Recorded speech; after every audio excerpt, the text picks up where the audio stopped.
গণসমাবেশৰ জৰিয়তে আমৰা ভাৰতীয় জনতা পাৰ্টি দলৰ চিন্তাধাৰা নীতি আদৰ্শ স্বীকাৰ কৰি তথা আমাৰ তিনিটা পৰ্যায়ত সৰকাৰত ভাল ভাল কামৰ প্ৰতি লক্ষ্য ৰাখি নিজৰ সঁহাৰি জনাই আৰু একেলগত যাত্ৰাত যাত্ৰী হিচাপে আগুৱাই আহিব খোজা বিভিন্ন দল সংগঠনৰ নিজৰ নিজৰ সদস্যতা ত্যাগ কৰি আজি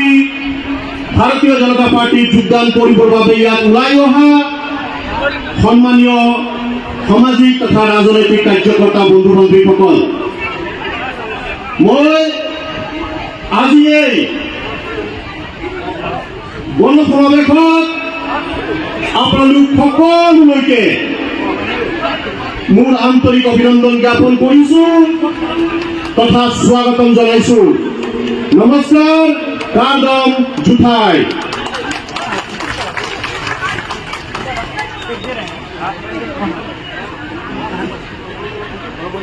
সন্মানীয় নেতৃবৃন্দসকল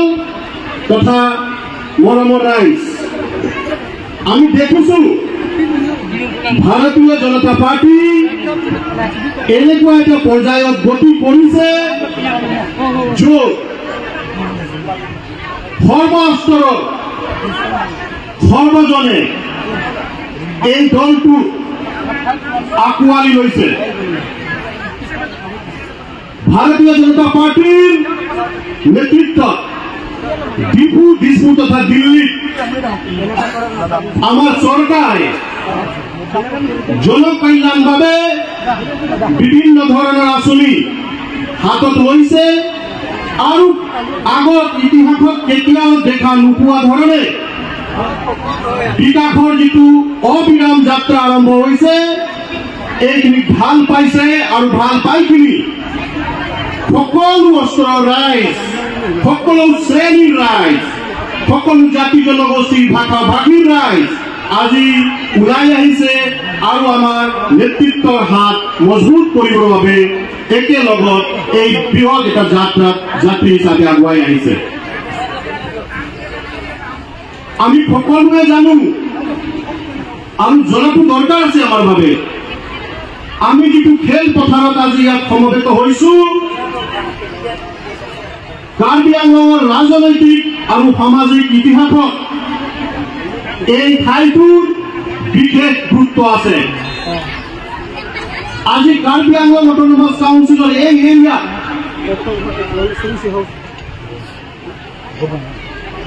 কাৰ্বি সমাজৰ নেতৃত্বত বিভিন্ন জাতি জনগোষ্ঠী ভাষা ভাষীৰ লোকে স্থায়ীভাৱে নাগৰিক হিচাপে ইয়াত বসবাস কৰিছে আৰু আজি যিটো পৰ্যায়ত আমাৰ সমাজ ব্যৱস্থা, আমাৰ ৰাজনৈতিক ব্যৱস্থা উপনীত হৈছে, সেই পৰ্যায়লৈ উপনীত কৰাৰ বাবে আজিৰ পৰা বহু দশক আগতে কাৰ্বি আংলঙৰ কিছু নেতৃত্বৰে নেতাসকলে সপোন দেখিছিলে আৰু সেই সপোন বাস্তৱায়িত কৰিবৰ বাবে এই খেল পথাৰতে কেতিয়া এটা ডাঙৰ সমাগম ঘটিছিল। আমি জানিছো ইতিহাসৰ পাতৰ পৰা 1946 আমাৰ দেশ তেতিয়া স্বাধীন হোৱা নাছিলে, তেনেকুৱা সময়ত এটা প্ৰচেষ্টা চলিছিল আৰু তাৰ পৰিণামস্বৰূপে এইখন খেলপথাৰতে আমাৰ কাৰ্বি আংলঙত প্ৰথমটো সামাজিক এটা মঞ্চ, এটা সাংগঠনিক এটা সামাজিক সংগঠন তেতিয়া তৈয়াৰ কৰা হৈছিল, যাক আমি সকলোৱে ইতিহাসত কাৰ্বিয়া দৰবাৰ বুলি গম পাওঁ। আৰু সেই কাৰ্বিয়া দৰবাৰৰ নেতৃত্বত হোৱা যিটো যাত্ৰা আহি আহি আহি বিভিন্ন সময়ত বিভিন্ন ধৰণৰ কালখণ্ড পাৰ কৰি অতিবাহিত কৰি আজি আমি এনেকুৱা এটা পৰ্যায়ত আহিছো য'ত কাৰ্বি আংলঙৰ প্ৰতিটো অঞ্চলত প্ৰতিটো চুকে কোণে আজি আমি বিকাশ, আমি একতা, আমি আন এজনক ভাল পোৱা এই মন্ত্ৰ আমি পাইছো। আজি আমাৰ সম্মানীয় সিএম ডক্টৰ তুলিৰাম মোহন ডাঙৰিয়াৰ নেতৃত্ব আজি যিটো বিকাশৰ যাত্ৰা বহিছে তাৰে পৰিণাম হিচাপে আমি দেখি পাইছো যে কাৰ্বি আংলঙৰ বিভিন্ন সমষ্টি বিভিন্ন এলেকা সৰ্বসাধাৰণ ৰাইজ তেখেতৰ হাত মজবুত কৰিবৰ বাবে এনে ধৰণৰ কাৰ্যসূচীৰ জৰিয়তে ওলাই আহিছে আৰু তাৰে অংশ হিচাপে আজি এই হাৱাইপুৰ খেলপথাৰত আজি ইয়াত হাজাৰ হাজাৰ ৰাইজ ওলাই আহিছে আমাৰ সিএম মহোদয় ইয়াত আহিছে আমাৰ ইএম সকল আছে আমাৰ বিধায়ক মহোদয় আছে আমাৰ দলীয় নেতৃবৃন্দ সকল আছে আমাৰ বিভিন্ন পৰ্যায়ৰ নেতা সকল আছে मैं यहाँ उपस्थित सभी माताओं बहनों तथा भाइयों से कहना चाहता हूँ कि हम जिस भूखंड में बसवास करते हैं जहाँ के हम बासिंदा हैं यहाँ विभिन्न जाति जनगोष्ठी और भाषा भाषी के लोग एक साथ एक सुंदर बगीचे की तरह हम लोग रहते हैं और ये सारी जो व्यवस्था है इसका नेतृत्व यहाँ का जो अभिभावक समाज जिसे हम कार्बी समाज के नाम से जानते हैं उनके नेतृत्व में हम सभी और यहाँ की सारी व्यवस्थाएं आगे बढ़ रही है हमारे जो भी नेतागण आज मंच पे हैं सभी ने मिलकर एक संकल्प लिया है और वह संकल्प हम सभी के उज्जवल भविष्य के लिए है हम सभी के बेहतरीन कल के लिए है हमारे बीच विभिन्न प्रकार की समस्याएं आती हैं विभिन्न प्रकार की बाधाएं आती हैं लेकिन हमें एक बात ध्यान रखना है इन सारी समस्याओं का और इन सारी बाधाओं का निष्पादन और समाधान सिर्फ और सिर्फ डॉक्टर तुलिराम मोहन जी के नेतृत्व में होगा और इसका हम सभी को विश्वास है डॉक्टर तुलिराम मोहन जी के नेतृत्व में यहाँ सबका साथ और सबका विकास होगा उसमें हम सभी का प्रयास चाहिए और हम सभी का विश्वास एक दूसरे के ऊपर में रखना है हमारे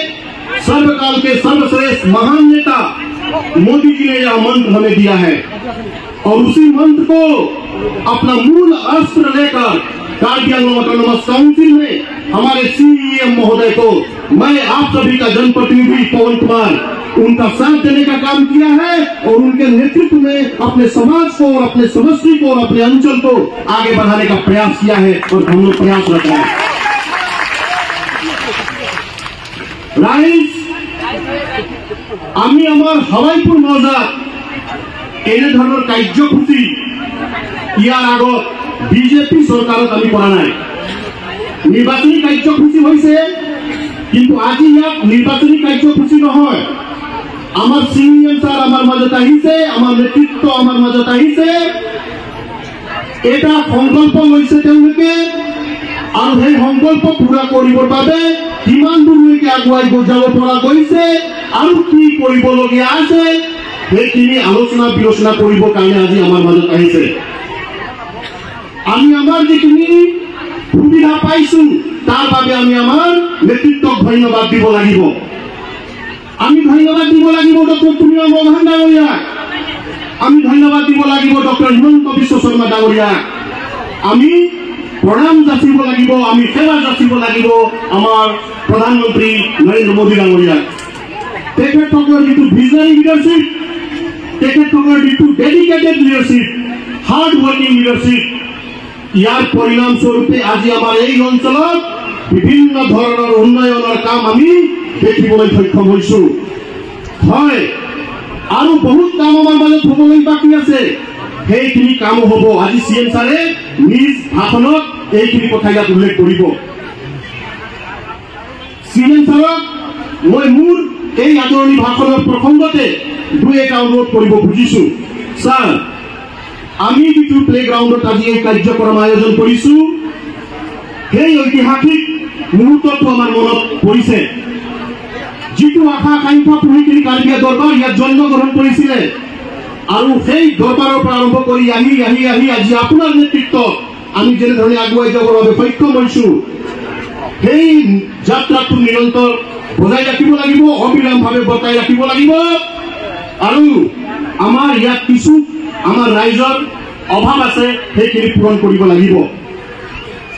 নিশ্চিতভাৱে এই ঠাইটোক আমি আমাৰ গৌৰৱ হিচাপে গৌৰৱ কৰিব পৰা এটা ভূমি হিচাপে আমি উন্নতিকৰণ কৰাৰ প্ৰয়োজন আছে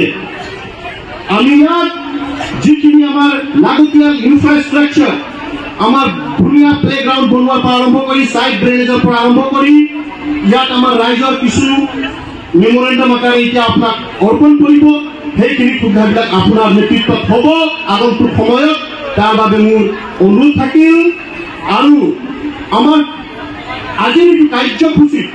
আমৰেং পৰিষদীয় সমষ্টিৰ আমৰেং মণ্ডল কমিটিৰ সবাইপুৰ অঞ্চলৰ যিসকল ৰাইজ ইয়াত ওলাই আহিছে আমি সকলোৱে কপি ৰাইজ আমৰেং ৰাইজ সকলোৱে একেলগত মিলি